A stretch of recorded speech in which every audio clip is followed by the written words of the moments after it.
afternoon. Welcome to the marketplace. Coming up this afternoon, aggrieved customers of Gold Coast Fund Management mount pressure on the Ministry of Finance to begin disbursement of their locked-up funds. 6 billion that's supposed to pay fund management customers in full has been calculated as part of the 26 billion that has been spent. Meanwhile, these monies did not reach us. That is why we are here today to demand our immediate payment from the Finance Ministry, since they claim that those monies have been spent. Also coming up, oil prices jump on concerns that the situation in Israel and Gaza could disrupt output from the Middle East. What are the implications for fuel prices locally? We will discuss. Plus, Pro-Vice Chancellor of the Ghana Communication Technology University calls for a concerted effort to develop the football brand to attract investments and boost Ghana's sports economy. From club level to policy-making level, we need marketing thinking all across. Because at the end of the day, we also need to be commercially viable. All this is not just believing God to put up infrastructure. We've got more from the Joy Business, Joy Sports Thought Leadership event coming up. Do stay with us.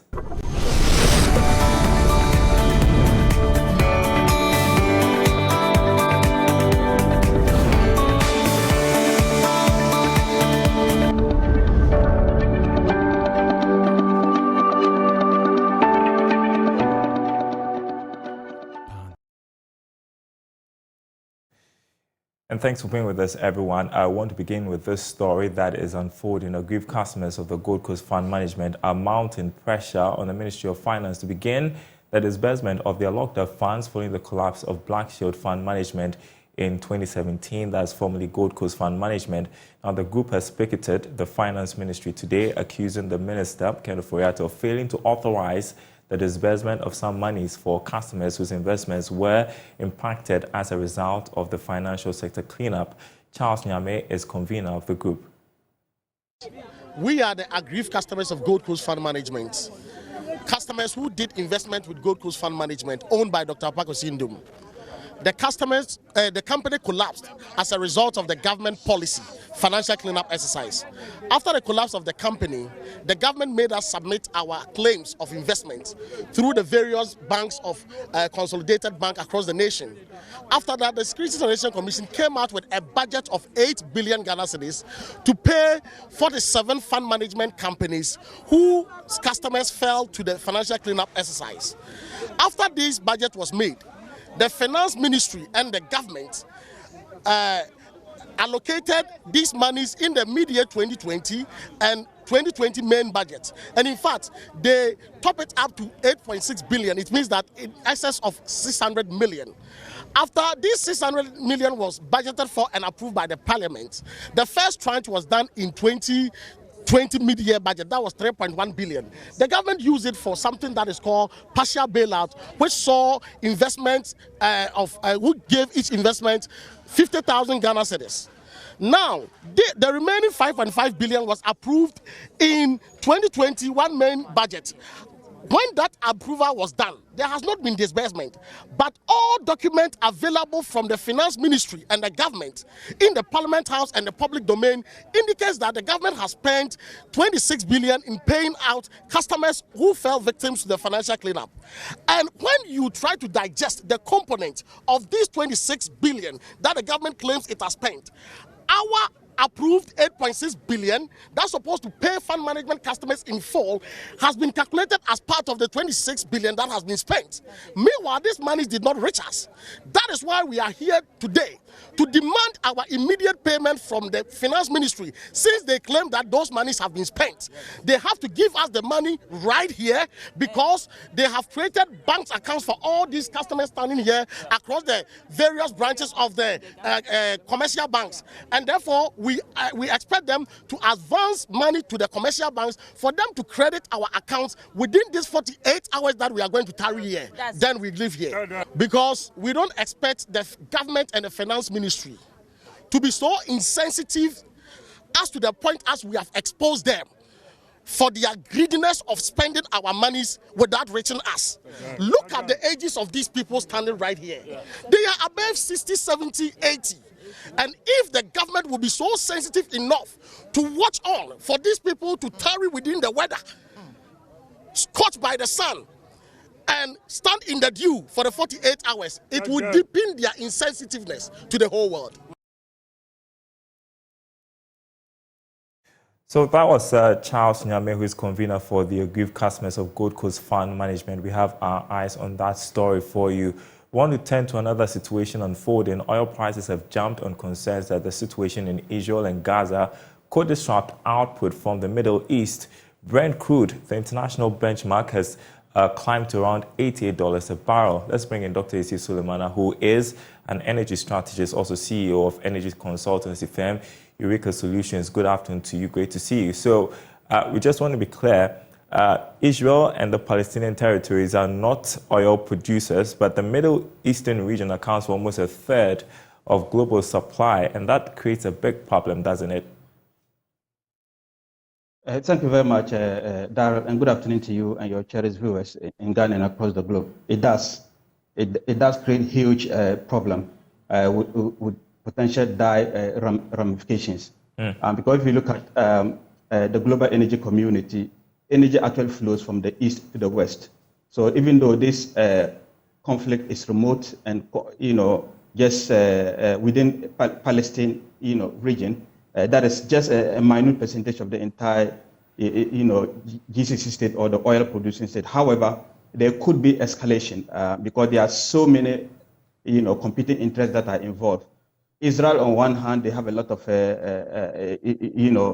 competing interests and supporters, and then Palestine, on the other hand, they also have a lot of competing interests and supporters. And most of these ones are oil-producing nations. But the epicenter of this, of course, is the hub of Middle East. And Middle East is the hub of global energy, global oil production. And as long as hydrocarbon, or what we call fossil fuel, continue to be the energy of choice, continue to contribute closer to 70 to 80% of global energy supply or energy security, any impact on the supply chain of this commodity will have dire consequences.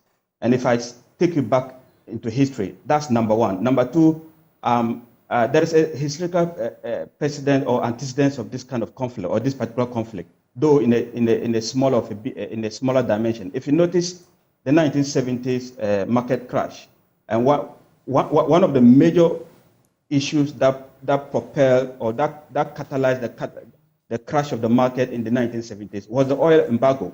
And what was the reason for the oil embargo? It was because of also Israel and Arab war. Though this is Israel and Hamas, but Israel and Arab war, then what the Arabians did, because they were the seat for OPEC, they came together and then they quickly put oil embargo.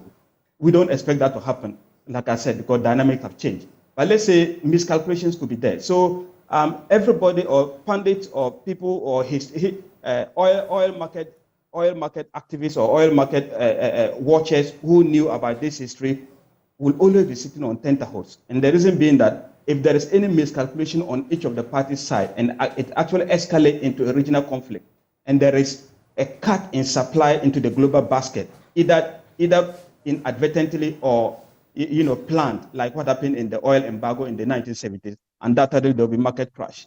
What will happen is that with huge supply drop, they're going to be shortage. And what is happening is just an example. What is happening actually is just a speculative jump. It's not actually the fundamental that are kicking in. But if this war prolonged for an elongated period of time, the fundamental will actually kick in. And once the supply is dwindled or is cut or is restricted, the ramifications are dire. We'll have supply shortage, and you can imagine where oil price will happen. Will take place. Yeah. Well, right now, a barrel of Brent crude has gone up to $88 a barrel, the last we checked before we came on air. So how does this huge jump affect pricing locally? How significantly will it be? Yeah, so it depends on how, like I said, this jump is actually speculative. The only thing is that we have to wait for, we are just praying that cool heads will actually prevail because there will not be a winner in this kind of conflict. If it actually prevails and oil stays within the region of 80s, let's say in the upper 80s, I wouldn't expect any significant increment at the pump. However, if the war persists and we have these speculations, what the marketers will do is that they will always do forward pricing or uncertainty. They will always put some kind of risk premium because they don't know what will happen. And that's always, the consumer will always be the losing end or will bear the brunt of that. So yes, as much as I don't see any substantial impact, any prolongation of this kind of conflict, yes, the impact on the pumps will be dire, especially if the oil creeps back to the 80s. Remember, back to the 90s. Remember, it actually dropped below the 90s, in fact, below the mid 80s. But just for this conflict that erupted over the weekend, we had a quantum leap up to almost flirted around the 90s. So yes, it's not a certainty, but what we expect is that if it still stays around the upper 80s, I will not expect any quantum leap in the price at the pump. But if it persists for an elongated period of time, yes, the consequences will be dire, and we could have our pump price going up. And that's the uncertainty we have to grapple with, isn't it? Because we don't know how long this is going to last. We are told that Hamas's assault on Israel is the biggest escalation between the two sides for decades. So we don't know how this is going to end. Plus, do you anticipate that the top oil producers are going to intervene somewhat? Could we be hitting $100 a barrel? Is that a far cry? Yeah, in the market, especially with these uncertainties, like I mentioned, Daryl, if there's any miscalculation on any of these parties and they know it, oil will hit very high. This antecedent I told you, oil price then was around $3, and when that when the incident happened, the prices moved from $3 to about $12. That's about 300%. Just opposite to our conditions here. Oil price around the 80s, jumping by 300%, we cannot hold it. And it will just lead to a global meltdown. We don't hope that to happen. So yes, because of these stakes and because of this antecedent and what the players noticed when that thing happened, I just believe that they will intervene. US and the partners, on the other hand, at the point in time, will call Israel, and then also the the GCC nation, notable Saudi Arabia, Qatar, Oman, and then the rest. They will also try to talk Hamas down, to be able to agree on kind of a peace deal. But like I said, miscalculation is what everybody fears here. These players are serious players, and they are in for business so far as this confrontation is concerned. So I only hope that these players, on one hand, those who pull the shots from Hamas side and from Israel side, they'll be able to bring these warring factions, and a peace deal could be reached as soon as possible. Other than that, Daryl, I can bet you, if there is any escalation, that takes a regional proportion, and with GCC states contributing hugely to oil export, if there's supply cut from those areas, your guesses are good at mine. Yes, we can hit the 3-digit figure. Now, question, what should be the strategy locally then to mitigate whatever impact there would be on consumers? Yeah, so that's a very good question, Daryl. As much as we don't have control over this kind of geopolitical incident that unravel within the oil market, we do have to have a local strategy in place. And I always quote of the fact that African continent, and Ghana is not an exception, our main vulnerability so far as these external shocks are concerned is our hugely dependence on external exports or external import. So what we can do is that if you gravitate towards depending internally on some of these things, especially the energy market, downstream, about 90% of our oil consumption is being imported. That is so risky. Most of these geopolitical incidents, when it happens like that and you are impacted and you are unable to import, you're going to have yourself to blame. So going forward, yes, we need a refinery, undoubtedly. If you have a refinery in place, Daryl, if we can't import oil, we cannot fuel our locomotives or our cars with crude oil. That cannot happen. You can have the crude oil, yes, you will still crash because you don't have a refinery to refine it. So going for a long-term strategy, yes, African continent, we need refineries. That is non-negotiable. We need to do that. And we also need to make use of conduits like AFTA, in African Bank, African Development Bank. So these are the things that we can galvanize and work upon them to be self-reliant. So anything other than being self-reliant, you will always be vulnerable to these external shocks. So yes, refine is the way to go. And huge storage capability is very important. Boss like this, we need to recapitalize that. We need to make sure that Boss should come back to its core mandate to be able to store hydrocarbon product for elongated period of time. It's very expensive, but it's an energy security requirement for every nation. So storage is one, refining is another one, and then trying to make sure that we just consume we minimize the amount of our external dependence. If we do that to the barest minimum possible, that I can guarantee you that African continent will be able to shield themselves against these external shocks. whenever they hit. Anything other than this, we are always going to live on tenterhooks whenever these shocks, come to play in the global scene. Daryl. Dr. Issa Sulemana, Energy Strategist, also Chief Executive of Eureka Solutions. Thank you so much for your perspective. Now, let's talk about football. The Pro-Vice Chancellor of the Ghana Communication Technology University, Professor Robert Ebo-Hinson, has called for a strategic effort to include football as part of the Brand Ghana agenda to boost the sports economy. According to him, incorporating sports, particularly into the various marketing strategies of Ghana, will boost the football economy and serve as an incentive to attract the needed foreign direct investments. Professor Hinson spoke at the Joy Business, Joy Sports Thought Leadership event held at the Labadi Beach Hotel on the theme Football Economy, repurposing our approach to development, the Saudi Arabian experience. Yeah. So to the extent that we have a sense of the youth dynamics, like you spoke to it, what we want to do with the youth in terms of empowering them and building a certain type of youth, the infrastructure platform we need, and even the marketing thinking within the various players in the space. 20 years ago, I was with Joe, we're doing House of Folk Jersey.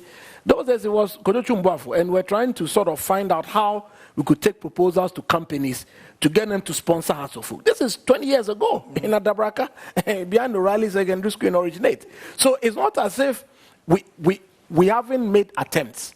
But I think that from club level to policy making level, we need marketing thinking all across.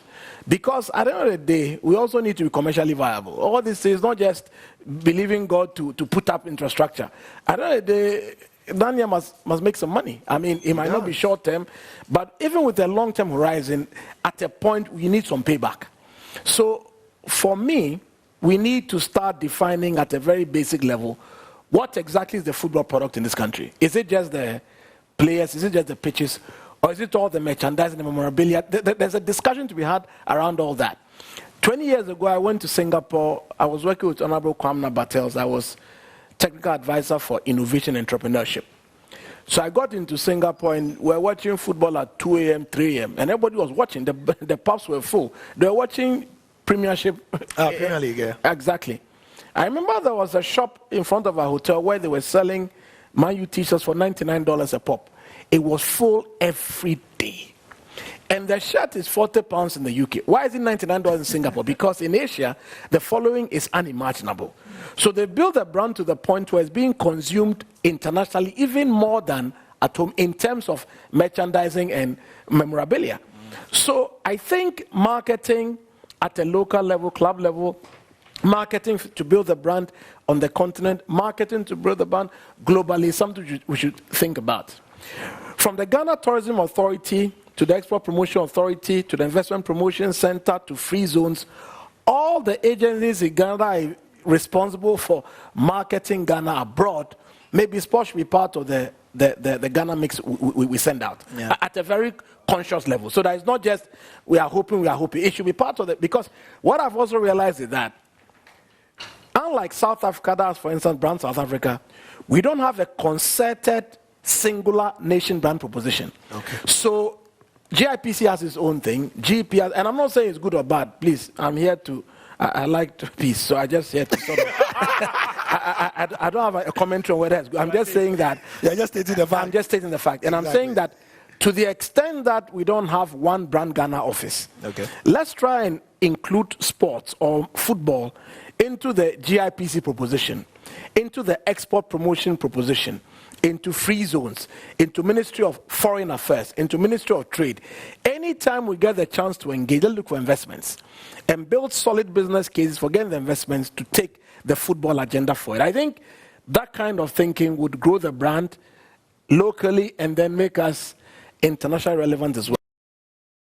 All right, I want to bring in Joy Sports editor Gary L. Smith, who moderated yesterday's event, the Joy Business, Joy Sports Thought Leadership event. And great job, Gary. Great to have you on the show. So we just had submission from Professor Robert Hinson calling for a strategic effort to market Ghana football as part of the Brand Ghana agenda. Your thoughts? Well, we agreed with him yesterday because essentially the points that was made, Daryl, is that, I mean, you're a business journalist, you know that historically we have mined gold since about the early part of the 20th century, right? We've done diamond, we've done cocoa for maybe 200 years. It has not given us a certain requisite returns. We've recently, probably in the last 2 decades, gone the oil way as well, and we know the story with that. So the argument on yesterday's panel was that with the abundance of football talent we have and the potential to bring in revenue while taking people out of poverty, it was entirely realistic and indeed very important for the country Ghana to include football into all these beyond the return we are doing, the Ghana Investment Promotion Council and the Ministry of Foreign Affairs projection of the country, because it's easy to get, it's not difficult. I mean, there are literally footballers outside the Joy News studio or where I am or everywhere. In terms of polishing them, it's not that difficult as well. Taking them abroad has never been easier as well. So yes, my thoughts are that it was very doable, just like the panel said. We've seen what is happening in the Middle Eastern countries, how they're investing in football. So what were your other takeaways from last night's discussion? Excellent question. We agreed, thankfully, that our glass is not really half empty. It's actually quite full. And if you put in a concerted effort in replicating, we can literally just copy what Saudi Arabia have done and run away with it. The only thing we all agreed, Daryl, that we don't have that Saudi have in abundance is a big susu box. So we were saying that they have an investment fund that has $776 billion in it. We don't have that sort of money. But we believe that we could play to our strengths, which is that we have a lot of talent. They do too. We have a very vibrant football culture that we can sell, just like Saudi Arabia. And we can go into our past and look at previous examples of the times when, even though we did not have as much money as some of our African contemporaries, we were able to use football to our advantage as well. So these were some of the takeaways. And most importantly, that yesterday was not a talk shop, that is actually very doable if we want to. Yeah, because that was going to be my next question. I mean, the difficult part is how we can get policymakers to take these suggestions up so we can grow our sports economy. Daryl, the good thing again, and that's why yesterday's session was so good, because it was very positive at the end of the day. We didn't throw our hands up in despair to say that, all we are saying is just talk shop. Like we have said, we have currently, admittedly, a very vibrant Ghana Investment Promotion Council, GIPC, right, that are doing a lot of trade workshops across the world on various things. And we are saying that they should simply take football as one of those things and start adding it to all these. Recently they had one in the United States, they had one in the UK as well on behalf of the GIPC in the UK and EU. So just take it into football as well. So on the policy side, yes, we may not have it like Saudi Arabia are doing from like the very, very top, which is the Crown Prince of Saudi Arabia is pushing it himself. So maybe our president or the Jubilee House is not pushing it that way. However, we have a few agencies that are doing some good things on their own. We just have to piggyback. December in Ghana is known as the party month. Could we probably say that, okay, before we get to the 25th, 26th, where there's a lot of parties, maybe from the 1st, 2nd, and 3rd, 4th, and 5th of December, where we have the Farmers' Day, we can do some football trade workshops or fairs or something like that to get people and scouts to come here and come and get. So these are some of the low-hanging fruits that we think from yesterday's session are very, very doable as early as in the next year. Daryl. Thank you so much. I appreciate your time. Joy Sports Editor, Gary Smith, thank you.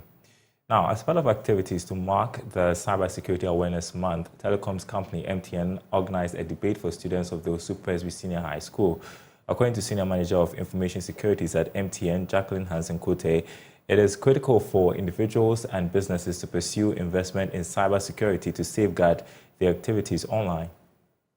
The Cybersecurity Awareness Month debate focused on the need for social media platforms to implement stricter security and privacy guidelines to protect the activities of its users. In an interview, Senior Manager of Information Securities at MTN, Jacqueline Hansen-Kote, said individuals and businesses must invest heavily in cybersecurity to guard against attacks from cyber criminals. We are primarily geared towards giving tips that would promote social media hygiene. I think we're in a time and an era where digitization is far gone. How many of us don't use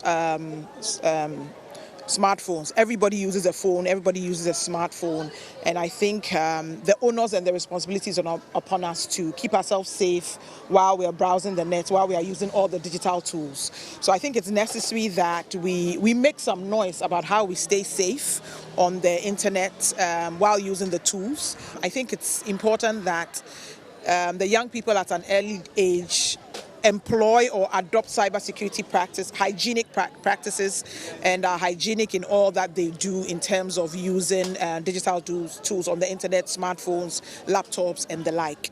A student and participant of the debate, Mohammed Dawood, also urged young people to engage in responsible social media practices. And that's our program this afternoon. Thanks for watching. There is more news, however, on the best news portal there is in the country, myjoyonline.com/business. We remain committed to a quick turnaround of economy. Ghana Association of Banks, also Bank of Ghana, commences development of framework to assess sustainability of banks. Read more on that, myjoyonline.com/business. My name is Daryl. Kwawu. Thanks for watching. We will be back same time tomorrow.